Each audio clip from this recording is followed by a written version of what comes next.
ఇప్పటికే మీకు అర్థమైపోయి ఉండాలి మేము ఎక్కడికి వచ్చామని. చాలా సేపటికి అయితే మా వాళ్ళని అయితే చూసాం. వాళ్ళు కనిపించిన తర్వాత సర్ప్రైజ్ ఫీల్ అవుతారు అనుకున్నా. అక్కడ సినారియో మొత్తం చేంజ్ అయిపోయింది.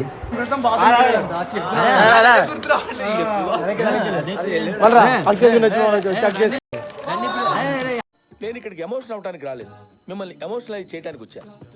ఇంకా అక్కడ సిచ్యువేషన్ మేము ఎక్స్పెక్ట్ చేసినట్టు లేదని మేమే మార్చేసాం సిచ్యువేషన్ మొత్తం.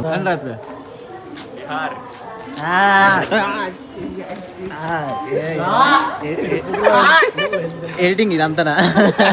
ఇప్పుడు మేమైతే భీమవరం దగ్గరలో ఉన్న గణపవరంకి అయితే వెళ్తున్నాం. వీడి పేరు లోకేష్. వీడిని ఏం చేస్తుంటారో అని అడిగితే డింగిల్ తింటూ ఉంటా అని అంటున్నాడు. మీకు ఇప్పుడు ఎగ్జాంపుల్ కూడా చూపిస్తా చూడండి.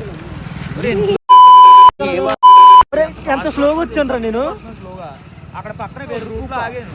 స్లోగా వచ్చింది కదా నీకు. పోలీసులు వేరే రూట్ లో వెనకాల రమ్మని చెప్పానా నీకు? వెనకాల వచ్చాను రా, వెనకాల. కాకపోతే ట్రాఫిక్ లో తప్పడిపోయాడు. అవును కదా, తప్పుడు.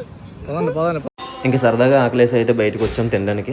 అక్కడ నుంచి స్ట్రైట్గా ఇంటికి అయితే స్టార్ట్ అయ్యాం. దీని పేరు సిసిల్. దీన్ని చూడాలని 2 years నుంచి అనుకుంటున్నా, కుదరలేదు. కానీ ఇప్పటికైతే కుదిరింది. మా వసంత వాళ్ళ మదర్ అన్నమాట. చాలా మంచిగా అయితే మమ్మల్ని రిసీవ్ చేసుకున్నారు. ఇంకా మేము వస్తున్నామని చెప్పి ఆంటీ గారు కష్టపడి గోదావరి రుచులతో గోదావరి ఫుడ్ అయితే రెడీ చేసేసారు. ఇంకా మేము కూడా కష్టపడి సరదాగా తినేసి అయితే పడుకుందామని ఫిక్స్ అయ్యాం.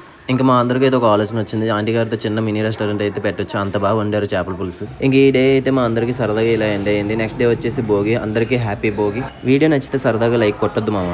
నెక్స్ట్ వీడియోతో రేపు కలుద్దాం.